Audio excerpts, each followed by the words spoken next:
Hey guys, it's Dekkster here, and Knights of the Frozen Throne just came out about a day ago, but we already got 5 decent lists here. Now, things might change, they might not be as good, but if you have the cards to play these, I'd definitely play them. If you don't, I don't know about crafting them, because if you're tight on dust, you might want to wait for the meta to settle. So let's go ahead and jump into these 5 lists. Alright, so first up we have Zalae's Jade Druid. This list is very similar to the old Jade Druid. And the main changes here are Spreading Plague and Ultimate Infestation. Ultimate Infestation kind of takes the role that Auctioneer had. You don't need to, cycle and have that sort of miracle style. You just use Ultimate Infestation. You get 5 card draws, you do 5 damage, you get 5 armor, and you get a 5/5 on the board. So this is a great card, and it totally makes the deck. Also, to deal with this sort of aggression, if you're facing aggro decks, Pirate Warrior, which I've seen a few, token Jade Elemental Druid, or not Druid, but Shaman, you got Spreading Plague, which stalls the game so you can continue ramping your Jades and kind of just take over from there. So this list is amazing. Zalae went on an 18-game win streak with this, and I've been doing pretty decently with this list as well.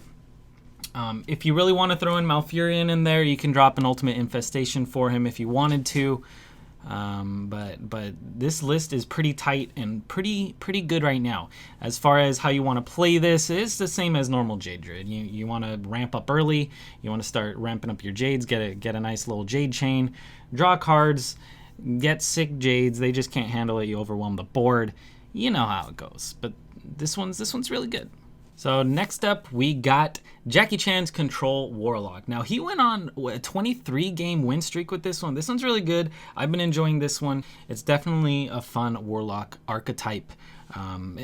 It helps you survive by throwing in a lot of healing cards, such as Mistress of Mixtures, Drain Soul, Earthen Ring Farseer, Siphon Soul, and with those Happy Ghouls, if you get a heal off, you get so much value with the Happy Ghouls. A lot of people were thinking the Happy Ghouls don't fit here, but they're so good, guys. On turn 3, if you have 2 Happy Ghouls and an Earthen Ring Farseer, you get 9/9 on the board for 3 mana. It's really good, and it's just insane tempo. One of the most important parts of this deck is the Defile. We got the Tainted Zealot, and as long as there's something with 2 or less health, it's going to do 5 damage to the board.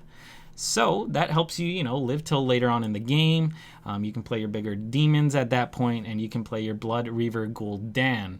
Gul'dan is very essential to this deck, and you want to be able to play him after you've had some minions on the board that have died. But you have a lot of good minions. You have Despicable Dreadlord. You got your Infernals. And these Infernals, they got nice bodies, guys. They're 6/6 and they do AoE, so you just keep the board cleared constantly.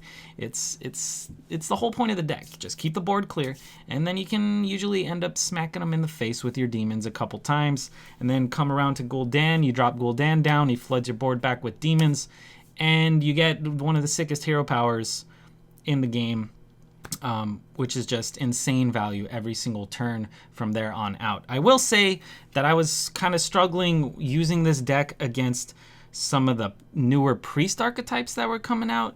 If you put Gul'dan, you get a bunch of 5/5 plus demons on the board, and then they play their Death Knight Anduin.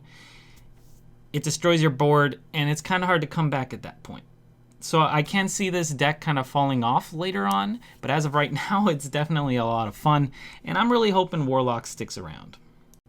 Alright, we got a Highlander Priest from GrayJ. This is an OTK Highlander Priest, and it doesn't do 30 damage in one turn, but this is the plan, guys. You put Raza down, so you get free hero power, and then you have your Death Knight Anduin down there, and you have, this special hero power. Then from there on, let's say you have 10 mana, you do your hero power for 2 damage, then you do Prophet Velen, and then you hero power again, that's going to be 6 damage to them, and then you have 3 mana left, so you Holy Smite, which is going to do 4 damage thanks to Velen, and then you hero power again for 4 more damage, so you've done 14 damage to them. At that point, you do Mind Blast for 10 damage, thanks to Velen, which is 24 so far, and then you get to free hero power again for another 4 damage, which means you do 28 damage to their face in one turn. And then maybe the next turn you finish it off with, I don't know. No, I guess that's it. Well, you can use your hero power again the next turn for the extra 2 damage, hoping they didn't heal up. But yeah, 28 damage in 1 turn is huge. That's no joke, guys. This deck does not mess around. And then you also can synergize the free cheap spells and your hero power with Lyra. So you can use a Lyra spell, and then you use your free hero power, and etc. etc. It just keeps going. So lots of value out of this. Definitely a fun one. So if you have the cards for this, if you have Raza and Velen and Shadow Reaper Anduin. I don't have Anduin yet, but this list looks insane, and people are having so much success with it. Next up, we got Temple Warrior, and Temple Warrior's been revived by the new cards here, and it's really fun to play. So I recommend you try this one out if you got the cards. Temple Warrior is really good for whirlwind effects, being able to get cards back in their hand constantly with things like Acolyte of Pain and the whirlwind effects, and then you got Battle Rage, which also ties in because you flood the board with minions. Then you get a whirlwind effect and you end up drawing 5 cards, stuff like that. And then you also got Gromash, which is really good because you can trigger him and do 10 to face or to a minion or whatever you want. Plus we got Rot Face, which is really fun. It's a good card. It's not amazing. I definitely enjoy it. If you're able to hit him, trigger his effect multiple times, he's definitely worth it. If you only trigger it once and you get a disappointing legendary, it might not be worth it, but it's probably just worth the gamble, I guess. But the deck really excels at cycling, so you can go through your whole deck really quickly, actually. It's running Forge of Souls, which is great because you can draw some of your weapons. Sometimes it'll be a dead card in the hand if you draw it last or something like that, but usually it ends up getting you some good value. If you want to end up using the Death Knight, Scourge Lord Garrosh, you can maybe swap Rotface for him, or if you don't have Gromash, you can swap him for it. Or if you just don't have the Death Knight and you don't want to make it, you can play these. If you want to sub Rotface out for something, you can sub it out for whatever you want, really. Maybe you want to do a Dead Man's Hand so you don't run out of cards or something like that. But this list is going to be changing a lot. There's actually a lot of Temple Warriors out there, and no one's really found the best one. So I wouldn't craft Rotface for this, because there's other lists that don't run Rotface, and they do great. But this is the one we're talking about right now, and it's good, and it's fun. So if you have Rotface, this might be the deck you want to try out. So finally, we got Feno's Midrange Druid. This thing is insane. We've never really seen an archetype like this before. It's kind of like Ramp, kind of like Token, and I don't know. You populate the board, you hit them with some buffs. You got Bone Mares in there, so you can, really make a minion real strong with that free Blessing of Kings almost. And if you're facing aggro, you could Spreading Plague. Then you hit them with the Scavenger, which is absolutely insane because it buffs all the plague you just spreaded. It's a super sick combo. We also got the Ultimate Infestations. This is just such a good card. It's going to be ran in a lot of Druid decks. So definitely have those if you're going to be playing Druid. I don't know if this archetype's going to be good, but I'm pretty sure Ultimate Infestation is going to continue to be a thing. If you don't have Malfurion, I don't think he's essential to this list. You can swap him out maybe for something as simple as like a Tar Creeper, or a Stonehill Defender would actually be pretty decent here. But yeah, Malfurion's also very good in this list. But I don't recommend you craft them just for this list.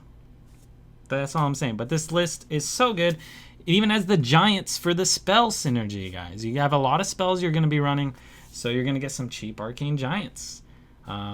Maybe you get them for 0 mana. I don't know, but tons of value there.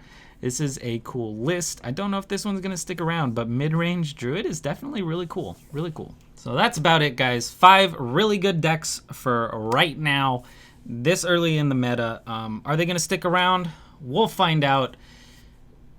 Maybe they will, or maybe they'll just start sucking and people will start pulling out other decks that are just better archetypes. But things are changing quickly, so don't craft anything just for these lists. I'm just saying, if you happen to get like Malfurion, here are some deck lists for Malfurion, stuff like that. But if you got Rexar, play some Hunter decks. I'm sure there's some good Hunter decks out there. Maybe I'll do a video on one later. I want Rexar. But anyways, like, sub, share, tell your friends, and I'll catch you in the next video or stream. Oh yeah, follow me on Twitch. On Twitch. All right, bye guys.